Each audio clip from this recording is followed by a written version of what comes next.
ஒரு கொஞ்ச நேரம் 5 நிமிஷமாவது மாவு கலக்கிட்டே இருந்தோம்னா நம்ம கையில் இருக்கிற குட் பாக்டீரியாலாம் மாடா களிக்கு வந்த சோதனைன்னு நினச்சிக்கிட்டு சரி எதுக்கு நம்மளுக்கு வம்பு களியை கூல் ஆக்கிடுவோன்னு சொல்லி யூடியூப் இன்ஸ்டாகிராம் இந்த மாதிரி பார்த்துக்கின்றது தான். இது வந்துட்டு ஒரு சின்ன கூடை தான், ஆனால் அதில் எவ்வளோ பாத்திரம் நான் கமுத்து வைக்கிறேன்னு மட்டும் பாருங்கள். சைடு பூசி இருக்கிறாங்க, இன்னும் 2 சைடு பூசணும். அந்த ஃப்ரண்ட் எலிவேஷன்லாம் வந்துட்டு இனிமேல் தான் ஃபுல்லாகவே போடணும். டேஸில் கூட கொஞ்சம் ரெஸ்ட் இருக்க மாதிரி இருக்கும், உட்காந்து வேலை பார்க்குற மாதிரி. பட் வீக்கெண்டில் சுத்தமாக ரெஸ்ட் இல்லாத மாதிரி இருக்கும். டின்னருக்கு பாலக் பன்னீர் பண்ணியாச்சு. ஸோ எங்களோட அந்த குக்கருக்குள்ளே இந்த கிண்ணத்தை வச்சுட்டு மூடி போட்டு ஒரு 2 விசில் விட்டு எடுத்தாச்சு. ஏன்னா அந்த ட்ராவல் டைம் தான் மிச்சமாகுது. அதை தவிர ஒர்க் ஃப்ரம் ஹோமுக்கும் ஆஃபீஸுக்கும் வந்துட்டு பெருசாக வந்து எந்த டிஃப்ரென்ஸுமே கிடையாது. படுக்கிறதுக்கு ரொம்ப லேட் ஆகிடும். காலையில் சீக்கிரம் எழுந்திரிச்சோம்னா அன்னைய டே எனக்கு பிரிஸ்காக இல்லாத மாதிரியே இருக்கும். Hello friends, welcome back. இன்றைக்கி பார்த்தீங்கன்னா ஒரு சாட்டர்டே விலாக் தான் பார்க்க போகிறோம். ஃப்ரைடே நைட்டு ஒரு 8 மணி இருக்கும் ஆஃபீஸ் லாக் அவுட் பண்ணும்போது. அடை தோசை பழைய மாவு ஒரு கரண்டி அளவுக்கு மட்டும் இருந்துச்சு. நான் ஊற்றி சாப்பிட்டுட்டு மதியானம் வச்ச மருந்து குழம்புலேயே தொட்டு சாப்பிட்டாச்சு. பசங்களும் அவங்க அப்பாவும் சேர்ந்துட்டு வெளியில் கடைக்கு போயிருந்தாங்க. சரி ரிட்டன் வந்தால் தோசை சுட்டு சாப்பிடுங்கன்னு சொல்லிவிட்டு தோசை மாவு மட்டும் கிணத்துல எடுத்து கரைச்சி வச்சுருந்தேன். மருந்து குழம்புலேயே சாப்பிடுங்கன்னு சொல்லியிருந்தேன். பட் அவங்க தனியாக சட்னி அரைச்சி சாப்பிட்டுட்டு கிச்சன்லாம் வந்துட்டு மெஸ்ஸியாக இருந்துச்சு. சாட்டர்டே மார்னிங் காலையில் 8 மணி வரைக்கும் கொஞ்சம் எடிட் பண்ணிகிட்டு இருந்தேன். அந்த மார்னிங் டைமில் வந்துட்டு எந்த டிஸ்டர்பன்ஸும் இருக்காது, வாய்ஸ் ஓவர்லாம் கொடுக்கறதுக்கு கொஞ்சம் ஈஸியாக இருக்கும்னு சொல்லிட்டு மார்னிங் இப்போ ஸ்கூலும் லீவ் தானே, அதனால் அந்த டைமை எடிட்டிங்க்கு வந்துட்டு யூட்டிலைஸ் பண்ணிக்கிறேன். கிச்சனுக்கு வந்ததுக்கப்புறம் பிரேக்ஃபாஸ்ட் செய்யறதுக்கு முன்னாடி கவுண்டர் டாப் பாத்திரம் எல்லாத்தையுமே விலைக்கு வச்சிடலான்னு சொல்லிட்டு கடகடன்னு ஃபஸ்ட்டு கவுண்டர் டாப்பை க்ளீன் பண்ண ஆரம்பித்தேன். அதுக்கப்புறம் இந்த சைடு வந்துட்டு கேஸ் ஸ்டவ்வையும் ஒரு தடவை ஈர துணி வச்சு தொடச்சி எடுத்தாச்சு. இந்த மாதிரி கிச்சன் ரொம்ப மெஸ்ஸியாக இருக்கும் போது ஃபஸ்ட்டு க்ளீன் பண்ணிவிடுவேன், அதுக்கப்புறம் தான் சமைக்க ஆரம்பிப்பேன். சப்போஸ் ஓரளவு ஓகேவாக இருந்துச்சு அப்படின்னா பசிக்கு வந்துட்டு ஃபஸ்ட்டு சமைச்சிட்டு அதுக்கப்புறம் ஃபைனலாக வந்துட்டு ஒரு க்ளீன் பண்ணி விட்டுறது. அட்லீஸ்ட் டெய்லி ஒன்ஸாவது கிச்சனை வந்துட்டு இந்த மாதிரி ஈர துணி வச்சு ஃபுல்லாக வைப் பண்ணி விட்டுருவேன். பார்க்க கொஞ்சம் நீட்டாக இருக்கிற மாதிரி இருக்கும். நிறைய நாள் யோசிப்பேன், நைட்டே நம்ம தூங்க போகிறதுக்கு முன்னாடி கிச்சனெல்லாம் ஃபுல் க்ளீன் பண்ணி வச்சுட்டு தான் போய் தூங்கணும், காலையில் வந்து அப்படியே ஃப்ரெஷ்ஷாக கிச்சனுக்குள்ளே ஏஞ்சி வரணும் அப்படின்னு சொல்லிட்டு. ஆனால் நினைக்கிறது மட்டும்தான், ப்ராக்டிக்கல் லைஃப்பில் வந்துட்டு அது என்னால் முடிய மாட்டேங்குது. காலையில் நான் கொஞ்சம் ஏர்லியராக எந்திரிக்கிறதுனால நைட்டு ரொம்ப சீக்கிரம் டயர்ட் ஆயிடுறேன். அதுவும் இல்லாமல் வீட்டு வேலையெல்லாம் முடிச்சுட்டு திருப்பியும் ஆஃபீஸ்லேயும் நம்ம ஒர்க் பண்ணிட்டு தான் இருக்கிறோம். ஒர்க் ஃப்ரம் ஹோமோ ஒர்க் ஃப்ரம் ஆஃபீஸோ எப்பயுமே வந்துட்டு நம்ம லேப்டாப்பில் தான் ஒர்க் பண்ண போகிறோம். அதில் வந்துட்டு எனக்கு பெருசாக டிஃப்ரென்ஸ் தெரியாது, ஏன்னா அந்த ட்ராவல் டைம் தான் மிச்சமாகுது. அதை தவிர ஒர்க் ஃப்ரம் ஹோமுக்கும் ஆஃபீஸுக்கும் வந்துட்டு பெருசாக வந்து எந்த டிஃப்ரென்ஸுமே கிடையாது. ஆஃபீஸில் கூட நம்ம கரெக்ட் டைமுக்கு வந்துட்டு லாக் அவுட் பண்ணிட்டு வந்துடுவோம். பட் வீடுங்கும் போது 8 o'clock 9 o'clock ஆகுதான்னு கூட தெரியாது. ஸ்ட்ரெச் பண்ணி ஒர்க் பண்ணிக்கிட்டே தான் இருப்போம். இதெல்லாம் மேனேஜ் பண்ணிவிட்டு ஒரு சில நாள் நைட்டே எல்லாத்தையுமே க்ளீன் பண்ணி வச்சுட்டு படுக்கலான்ட்டு போவேன். படுக்கிறதுக்கு ரொம்ப லேட் ஆகிடும். காலையில் சீக்கிரம் எழுந்திரிச்சோம்னா அன்னைய டே எனக்கு பிரிஸ்காக இல்லாத மாதிரியே இருக்கும். சரி எதுக்கு இந்த தலைவலி, வேண்டவே வேண்டாம், காலையில் எழுந்திரிச்சு நம்ம கடகடன்னு ஒரு 1/2 hour ஸ்பெண்ட் பண்ணோம்னா ஃபுல்லாத்தையும் க்ளீன் பண்ணிடலாம் அப்படின்னு சொல்லிட்டு நைட்டு எவ்வளோ மெஸ்ஸியாக இருந்தாலும் பெருசாக நான் கண்டுக்கலாம் மாட்டேன், விட்டுட்டு நான் போய் படுத்து தூங்கிடுவேன். இப்போ ஸ்கூல் இல்லைங்கிறதுனால காலையில் கொஞ்சம் ரிலாக்ஸாக தான் இருக்குது. ஸ்கூல் ஆரம்பிக்கும் போது கண்டினியூஸாக நான் வீடியோ போட்டு காமிக்கிறேன் நான் எப்படியெல்லாம் மேனேஜ் பண்ணுறேன்னு சொல்லிட்டு. அப்பாடா எல்லா பாத்திரத்தையும் வந்துட்டு மேலே கழுவி வச்சாச்சு. இது வந்துட்டு ஒரு சின்ன கூடை தான், ஆனால் அதில் எவ்வளோ பாத்திரம் நான் கமுத்து வைக்கிறேன்னு மட்டும் பாருங்கள். அந்த டேலண்ட் எனக்கு மட்டுமே தான் தெரியும். மேலே எப்படி பாத்திரத்தை வச்சோம்னா கீழே விழுவாமல் இருக்கும்னு சொல்லிட்டு எல்லா டெக்னிக்குமே வந்து தெரிஞ்சு வச்சுருப்பேன். பாத்திரம் கழுவிட்டே இருக்கும்போது வெளியில் கீரைக்காரங்க வந்தாங்க. சரி கீரை சத்தம் கேட்டதும் விஸ்வாவை அனுப்பிச்சு கீரை வாங்கிட்டு வர சொல்லியிருந்தேன். பாலக்கீரை மத்தியானம் கடையிலாம் தான் வாங்கிட்டு வர சொல்லியிருந்தேன். ஃபுல்லாக மண்ணாக இருந்ததுனால முரத்தில் வந்துட்டு எடுத்து வச்சுட்டு அதுக்கப்புறம் ஃப்ரிட்ஜில் வந்துட்டு நேற்று குழம்பு வச்சது, சட்னி அரைச்சது, மாவு அது இதுன்னு எல்லாமே டம்ப் பண்ணி வச்சுருந்தாங்க. சரி ஒன்று ஒன்றா எடுக்கலாம், ஃப்ரிட்ஜுக்குள்ளே என்ன தான் இருக்குன்னு சொல்லிட்டு எல்லாத்தையுமே எடுத்து கொஞ்சம் பால்லாம் இருந்துச்சு அதை வந்துட்டு அடுப்பில் வச்சு சுட வச்சுட்டு அந்த குழம்பையுமே வந்துட்டு ஒரு பக்கம் சுட வச்சுட்டு இருந்தேன். தோசை மாவு ஃப்ரிட்ஜில் கொஞ்சம் இருந்துச்சு, ஆனால் காலையில் பிரேக்ஃபாஸ்ட் ஏதாவது ஹெல்த்தியாக செய்யலாமேன்னு ரொம்ப யோசிச்சு சரி களி கிண்டலான்னு சொல்லிட்டு பிளான் பண்ணியிருந்தேன். களி இது வரைக்கும் நான் ஒரே தடவை தான் கிண்டி இருக்கேன், அதுவுமே ரொம்ப பர்ஃபெக்டாக வந்ததெல்லாம் கிடையாது. யூடியூப் இன்ஸ்டாகிராம் இந்த மாதிரி பார்த்துக்கின்றது தான். கொஞ்ச நாளைக்கு முன்னாடி ரீசெண்டாக ஒரு ரீல்ஸ் பார்த்தேன், ஈஸியஸ்ட் வேலை களி கிண்டுறது. நம்மளும் அதை ட்ரை பண்ணி தான் பார்ப்போமேன்னு சொல்லிட்டு ஒரு 2 கப் அளவுக்கு கேவரு மாவு எடுத்துக்கிட்டேன். ஃப்ரிட்ஜில் வந்துட்டு மாவு ஏற்கனவே சலிச்சு வச்சுருந்தேன். ஸோ அதுலேருந்து ஒரு 2 கப் எடுத்துக்கிட்டு 4 கப் அளவுக்கு நல்லா ஹாட் வாட்டர் எடுத்து அதில் ஊற்றி அந்த மாவையும் தண்ணியும் சேர்த்து நல்லா மிக்ஸ் பண்ணிக்கிட்டேன். எனக்கு 1க்கு 2 கப்பு ஊற்றும் போதே தண்ணி ஜாஸ்தியாக இருந்த மாதிரி இருந்துச்சு. ஆனால் அந்த ரீல்ஸில் வந்துட்டு 1 கப்புக்கு 3 கப்பு தண்ணி ஊற்ற சொன்னாங்க. அதுதான் எனக்கு புரியல. ஏதோ இன்னைக்கு காமெடியாக இருக்க போகுதுன்னு நினச்சி தான் வந்துட்டு கிளறிட்டு இருந்தேன். ஆனால் உண்மையிலே அந்த கருவாட்டு குழம்பு போட்டு மருந்து குழம்பு வச்சுருந்தேன்ல, அதுக்கு வந்துட்டு பர்ஃபெக்டாக ஒரு களி செஞ்சு கொடுத்துருந்தாங்கன்னா, அந்த குழம்புக்கும் களிக்கும் சூப்பர் காம்பினேஷனாக இருந்திருக்கும்.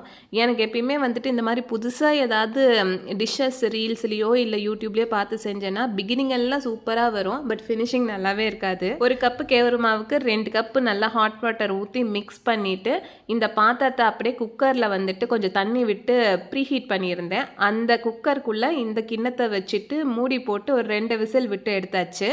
மாவெல்லாம் நல்லா தான் வெந்து வந்துருந்துச்சு. கிண்ணத்தை எடுத்து காமிக்கிறேன் பாருங்கள். பார்க்கறதுக்குமே வந்துட்டு சூப்பராக இருந்துச்சு. ஓகே, சூப்பராக வந்திருக்கு. கரண்டி எடுத்து இப்படி அள்ளி பார்த்தா கூட நல்லா அப்படியே குழியாக சூப்பராக வந்துருந்துச்சு.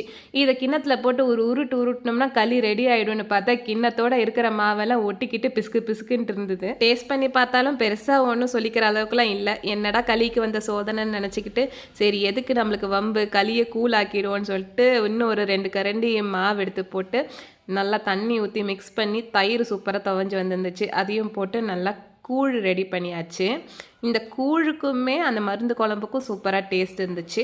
ரீசெண்டாக ஃப்ரெண்டு வீட்டில் களி செஞ்சு கொடுத்துருந்தாங்க மல்லாட்டை சட்னி வச்சு. அதோட காம்பினேஷன் ரொம்ப சூப்பராக இருந்துச்சு. அந்த டேஸ்ட்டை வச்சு தான் இன்றைக்கி நம்ம அந்த மருந்து குழம்புல களி செஞ்சு பார்க்கலான்னு சொல்லிட்டு செஞ்சேன். அது எங்கேயோ போய் விட்டுருச்சு.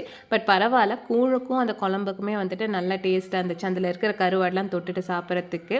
விஸ்வாக்கும் ஒரு டம்ளர் ஊற்றி கொடுத்தேன். ஆனால் அவன் குழம்பு தொட்டுட்டு சாப்பிடல, எனக்கு மாங்காய் வேணும்னு சொன்னான். சரின்னு சொல்லிட்டு அவனுக்கு ஒரு பீஸ் மாங்காய் கட் பண்ணி கொடுத்துட்டு அவனுக்கு வந்துட்டு கூழ் கொடுத்தாச்சு.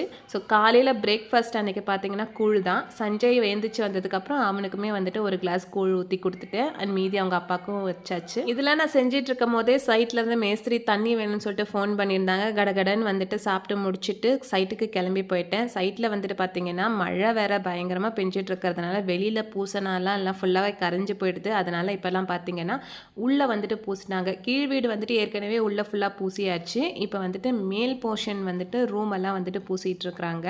ஸோ அதை கொஞ்சம் நேரம் வேடிக்கை பார்த்துட்டு தண்ணியெல்லாம் அவங்களுக்கு கொண்டு போய் கொடுத்துட்டு அப்புறம் கொஞ்சம் ஜூஸ் கேட்டாங்க. அதையுமே வாங்கி கொடுத்துட்டு கொஞ்சம் நேரம் அங்கே டைம் ஸ்பெண்ட் பண்ணிவிட்டு மாடிக்கெல்லாம் போய் எப்படி இருக்குன்னு பார்த்துட்டு அதுக்கப்புறம் ரிட்டர்ன் வந்தாச்சு. மாடியில் வந்துட்டு இப்போ தான் 2 ரூம் பூச ஆரம்பிச்சிருக்காங்க. இன்னும் பேலன்ஸ் எல்லாமே இருக்குது. அது மாதிரி அவுட்டரில் வந்துட்டு 2 சைடு பூசி இருக்கிறாங்க. இன்னும் 2 சைடு பூசணும். அந்த ஃப்ரண்ட் எலிவேஷன்லாம் வந்துட்டு இனிமேல் தான் ஃபுல்லாகவே போடணும். சைட்டுக்கு போயிட்டு வீட்டுக்கு வந்ததுக்கப்புறம் பயங்கர ஒரு தூக்கம். ஒரு 11:30 மணி இருக்கும். 11:30லேருந்து 1:30 மணி வரைக்கும் நல்லா தூங்கிட்டேன். அதுக்கப்புறம் தான் வந்துட்டு லஞ்சே சாப்பிட ஆரம்பித்தோம். லஞ்சு எதுவுமே பெருசாக பண்ணல. நேற்று வச்ச குழம்பு இருந்துச்சு. அது கூட தயிருமே வந்துட்டு சூப்பராக துவஞ்சி இருந்துச்சு. ஒயிட் ரைஸ் மட்டும் வச்சுக்கிட்டு முட்டை ஆம்லேட் போட்டாச்சு. நேற்று வந்துட்டு இந்த குழம்புல வந்துட்டு எக்கு அப்படியே பாயில்டு எக்கு குழம்புல போட்டிருப்பேன். இன்றைக்கி வந்துட்டு எக் ஆம்லேட் மாதிரி போட்டு சாப்பிட்டு முடிச்சாச்சு. சாப்பிட்டு முடித்ததுக்கப்புறம் கிச்சனில் கொஞ்சம் க்ளீனிங் எல்லாம் இருந்துச்சு. பாத்திரமெல்லாம் இருந்ததெல்லாம் எடுத்து அடுக்கி வச்சுட்டு அதுக்கப்புறம் கொஞ்சம் பாத்திரம் கழுவ வேண்டியதும் இருந்துச்சு.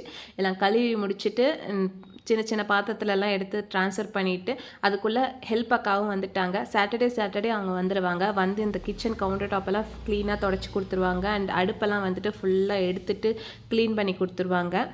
வீக்லி ஒன்ஸ் எவ்ரி சாட்டர்டே அவங்க வந்துட்டு கிச்சன் கவுண்டர் டாப், அடுப்பு இதெல்லாமே ஃபுல்லாக க்ளீன் பண்ணி கொடுத்துட்டு அதுக்கப்புறம் வீடு ஃபுல்லாக டஸ்ட் பண்ணி பெருக்கி மாப் போட்டு கொடுத்துருவாங்க. அதுக்கப்புறம் போர்ட்டிகோ ஃபுல்லாகவே கழுவி தள்ளிடுவாங்க. இது இல்லாமல் வேறு எங்கேயாவது அழுக்கு இருந்துச்சுன்னா அதையுமே க்ளீன் பண்ண சொன்னோன்னா அழகாக க்ளீன் பண்ணி கொடுத்துருவாங்க. அப்படியே அவங்கக்கிட்ட பேசிக்கிட்டே மதியானம் கடையிறதுக்காக தான் பாலக்கீரை வாங்கிட்டு வந்திருந்தேன். அது கடைய முடியல. அதனால் ஈவினிங் போல் பசங்களுக்கு பாலக் பன்னீர் செஞ்சு கொடுத்துடலாம் சப்பாத்திக்குன்னு சொல்லிட்டு கடகடன்னு கீரையை வந்துட்டு நான் க்ளீன் பண்ண ஆரம்பிச்சுட்டேன். அவங்களும் வந்துட்டு க்ளீன் பண்ணிக்கிட்டு 2 பேருமே பேசிக்கிட்டே வேலை செஞ்சுட்டு இருந்தோம். இந்த அக்கா வீக்லி ஒன்ஸ் எனக்கு ஃபுல்லாக க்ளீன் பண்ணி கொடுத்துறதுனால அடுத்து வர 1 வீக் ஃபுல்லாகவே எனக்கு வந்துட்டு மேலோட்டமாக க்ளீன் பண்ணால் போதுன்ற அளவுக்கு தான் இருக்கும். முன்னாடியெல்லாம் வந்துட்டு இந்த அக்கா வராதப்போ சாட்டர்டே சண்டே ஃபுல்லாக ஹவுஸ் க்ளீனிங், டீப் க்ளீனிங் இந்த மாதிரி நம்மளுக்கு டைம் ஸ்பெண்ட் ஆகிடும். அப்போ என்ன ஆகும்னா 2 நாள் லீவ் கொடுக்கும் போது ரெஸ்ட்டே இருக்காது. வீக் டேஸில் கூட கொஞ்சம் ரெஸ்ட் இருக்க மாதிரி இருக்கும், உட்காந்து வேலை பார்க்குற மாதிரி. பட் வீக்கெண்டில் சுத்தமாக ரெஸ்ட் இல்லாத மாதிரி இருக்கும். அதனால தான் இந்த அக்காவை வீக்லி 1 நாள் வந்துட்டு ஹெல்ப்புக்கு வச்சுக்கிட்டேன். அவங்க ஒரு பக்கம் க்ளீன் பண்ணிகிட்டே இருக்கும் போது நானுமே மாவரைச்சி வச்சிடலான்னு சொல்லிட்டு கிரைண்டரை வந்துட்டு க்ளீன் பண்ணி மாவரைக்கிற வேலையை ஸ்டார்ட் பண்ண ஆரம்பிச்சிட்டேன்.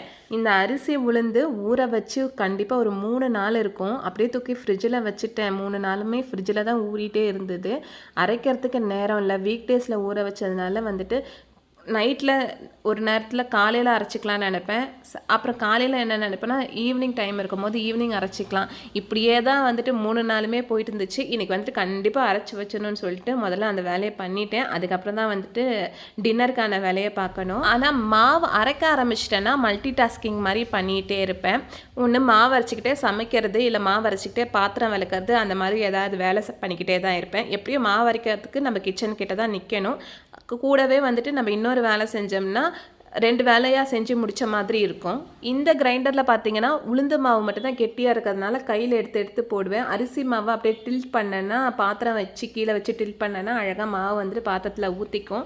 அதுக்கப்புறம் கழுவுறதுமே ரொம்ப ஈஸி. இந்த மாதிரி தண்ணி ஃபுல்லாக நெப்பிட்டு ஓட விட்டுட்டு அப்படியே டில்ட் பண்ணி தண்ணியை வந்துட்டு எடுத்துக்குவேன் பாத்திரத்தில். 2-3 தடவை அந்த மாதிரி வாஷ் பண்ணிவிட்டு அதுக்கப்புறம் ஈர துணி வச்சு கிரைண்டரை ஃபுல்லாக தொடச்சி விட்டுருவேன்.